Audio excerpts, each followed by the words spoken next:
पडली हो पडली, आहो आजोबांची कवळी नाही हो, माझ्या शाळेला सुट्टी पडली ये. आईला मात्र काळजी पडली, तिचा चेहरा पण पडला. ती म्हणते कशी, मोठेपणी सगळे तुला ओचापतीच म्हणतील.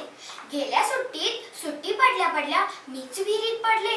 डोळे मिटून धुतराष्ट्र खेळत होते.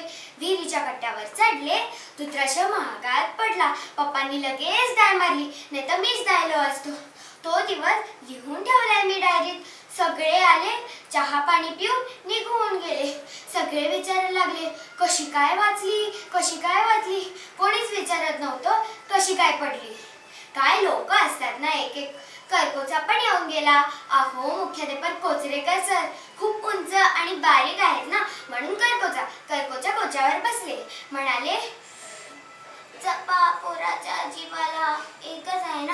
मी म्हणाली, म्हणजे 3-4 रस्ते तर विहिरीत ढकलून द्यायचं की काय.